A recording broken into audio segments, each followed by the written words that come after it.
Could Jesus have had a girlfriend at some point in his life? I've been asked this question many times in the past couple of years, and in this video I'm going to try to answer it. I'm Dr. Richard Bulzacchelli for Catholic Studies Academy. Before we get started, don't forget to like this video and subscribe to our channel if you haven't already done so. Hit the notification button and share this video on social media. Doing so really helps us to reach a broader audience. Now, I can honestly say that I have no recollection of this question plaguing the youth of my own generation, but apparently it's a very real question for Generation Z. And since it's a real question asked by real people who genuinely wonder about it, it seems fitting to me that we should at least try to understand how the question arises and why I'm so sure I know the answer to it. So where does the question come from? In recent decades, film and literature have popularized alternative histories of Christ's life and alternative theories about his sense of self. In Jesus Christ Superstar, Jesus undergoes something resembling an existential crisis. In The Last Temptation of Christ, Jesus is shown to struggle mightily with the ordinary temptations of fallen men. And in the Da Vinci Code, Jesus actually survives his crucifixion and weds Mary Magdalene, with whom he sires biological descendants. These productions make this question seem obvious, at least to a secular world, which divides the Jesus of history from the Jesus of faith. But what about a Christian world? How does this once obscure and even scandalous question become mainstream, even among Catholics? I really don't think young people ask this question with any intent to offend pious ears, at least not most of the time. I think it reflects genuine curiosity around the mystery of the Incarnation and the belief that Jesus Christ is both fully God and fully human. That said, it's helpful to note that when this question has been asked of me, could Jesus have ever had a girlfriend, it's almost always come from a girl, not a boy. Now, we're not allowed to say this in 2021, but the once obvious truth is that human males and females generally experience attraction to the opposite sex differently. Women tend to be attracted to manifestations of various forms of strength and power in men, while men tend to be attracted to aspects of physical beauty and poise in women. Obviously, there are many more factors involved in romantic attraction, and more importantly, successful marriage. And there are plenty of variance and overlap at the level of particulars, but this general rule is relevant to the question at hand. Women find power attractive and men beauty. While Jesus of Nazareth isn't thought of as a person with any special power in the arena of politics or business or influence, by which we tend to measure power today, Christians believe that he's God incarnate, and no one could be more powerful than that. But not only is he powerful, he's also good. Think about it. He calmed storms at sea, walked on water. He could create food out of nothing, heal the sick, make the blind see, make the lame walk, and raise the dead. He drove out demons in broad daylight and in front of everyone, and silenced them. He could read people's minds, and he displayed an infallible awareness of his environment. What's more, Jesus was an intensely charismatic figure. He attracted crowds wherever he went. People followed him from town to town. His audience listened to his teaching with rapt attention and told others about what he'd said and how he'd said it. He was the talk of every town and village he visited. And Jesus made enemies, most in very high places. He rebuked them to their faces in public and private, and he never backed down to them no matter how he was threatened. Those powerful men feared him. That's a lot of powerful in Jesus' corner, and a lot of good. In short, he's the ultimate superhero. But there's even more. I've heard plenty of young women talk about finding a guy who, their words, not mine, could handle my crazy.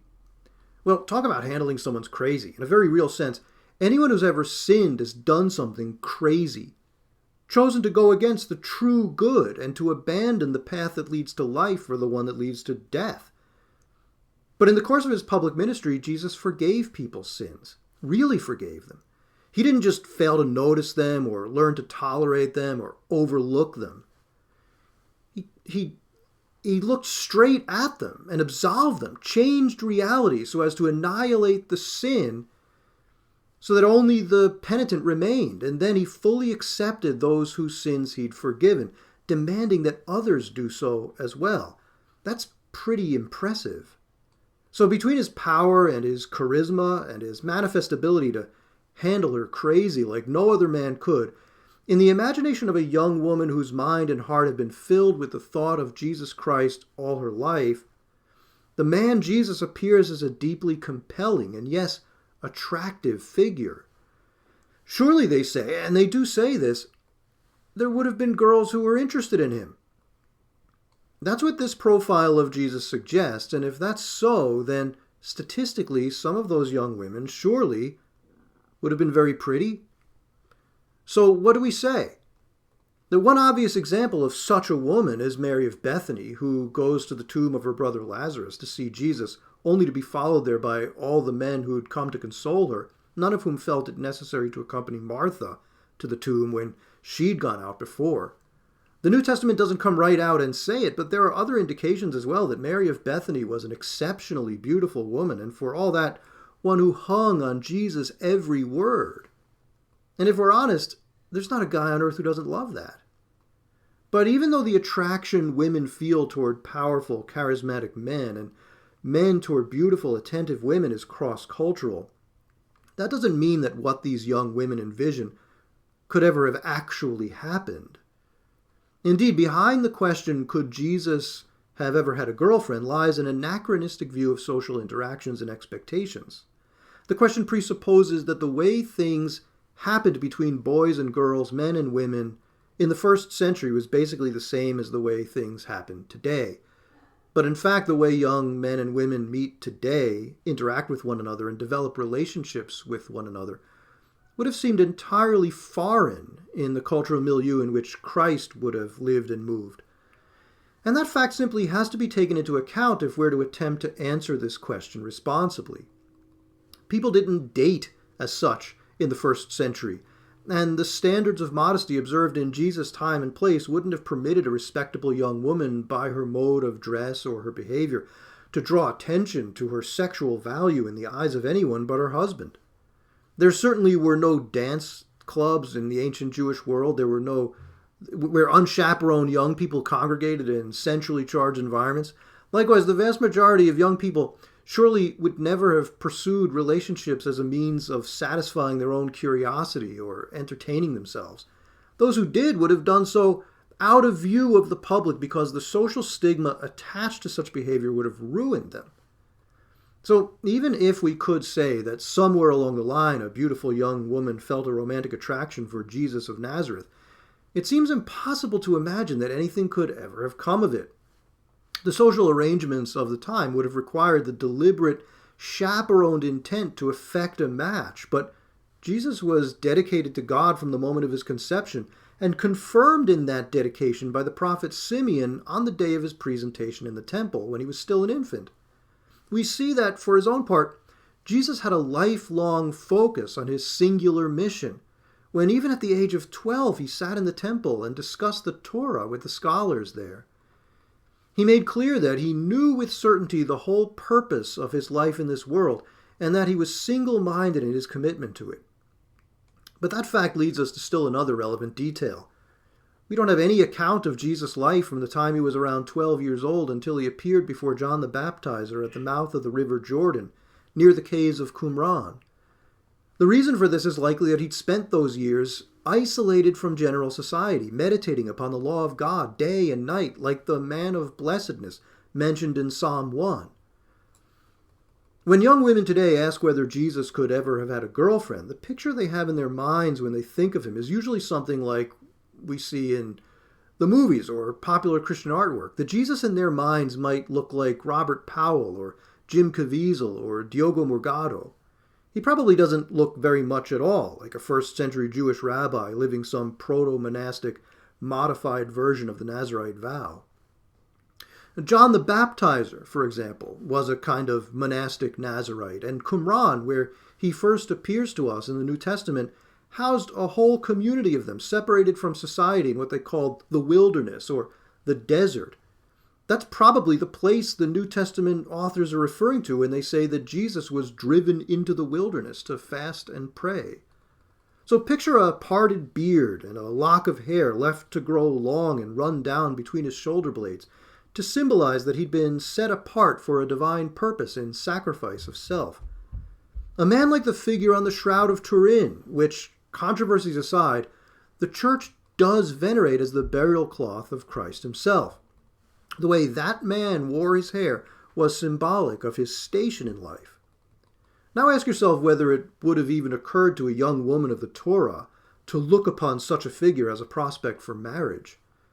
Wouldn't she think of the story of Samson, that mighty Nazarite hero of old, who'd been undone by a woman with a wicked heart? Would she want to be that woman to this man? The one who came between him and his sacred charge and, as it were, cut the lock of hair that bore witness to his vow. Could Jesus have ever had a girlfriend? By now the answer to that question is becoming clear, isn't it? But there's more to say. Jesus is a man, to be sure, but Christians profess that he's also much more than a man, and no answer to this question would be complete without taking that fact into account. If Christianity is true, as of course I believe it is, we would have to say that Jesus, for his own part, would have felt no inordinate temptation to turn from his vow and choose instead the affections of a beautiful young woman. An ordinary man might, but Jesus wouldn't. I'm not saying that Jesus, fully human as he was, wouldn't have perceived the beauty of women in the way that other men do, and to that extent find in it something to be desired, but only that, like us in all ways but sin, he wouldn't have been plagued as we are with inordinate desires for finite goods. Now, attraction to the opposite sex is oriented to marriage, and marriage is a true good. And what's more, because it's a true good, it deserves to be valued. And because that's so, the person with whom that marriage would be contracted ought also to be valued as well. In this sense, it wouldn't be wrong or perverse for Jesus to value those goods, to be attracted to women and recognize them as desirable potential spouses. But even though these goods are true goods, they're finite goods. And if Jesus was called to a higher purpose, exclusive of those goods, a purpose that simply didn't and couldn't involve them, such as living not as a sacrifice for the few, but for all, then the goods of marriage and family would create an irreconcilable conflict between the demands of competing callings. Living for his family would conflict with dying for all. So to choose the goods of marriage and family would mean to do so at the expense of that higher purpose, and that would be to value those goods disproportionately. And while you and I, on account of original sin and its enduring effects, are subject to disordered passions and a darkened intellect easily disoriented, Jesus never was and never could be. He's a divine person. He's the second person of the Trinity, eternally and inviolably God, and for that reason he's pure righteousness. He didn't suffer from original sin, and so he's not diminished by its effects. Nor could he ever sin in thought, word, act, or omission, even venially. He could never even choose to do a genuine but lesser good than the one to which he was truly called, because he could never be separated from his divine nature, or rupture, or even strain any relationship between himself and the Father and the Holy Spirit. Nor would he have been at war with himself, as a fallen human being is. Given his singular mission in this world, known to him for the whole of his life, for Jesus to have had a girlfriend, all those things would have had to happen, and none of them could. So what of our question? Could Jesus have ever had a girlfriend? Well, this isn't a stupid or disrespectful question. It's actually a very good one. It's a good question because it opens up to an answer that provides real insight into the problem and exposes the contours of the underlying concerns. This question deals with nothing less than the implications of the incarnation and the confession of Christians that Jesus of Nazareth is both fully human and fully divine, like us in all ways but sin. But the question also leads us to ponder whether and to what extent our current attitudes about modesty in dress, dating and marriage, and the nature of religious commitment have changed since the time of Christ, and if so, whether that fact should cause us to reconsider our current attitudes.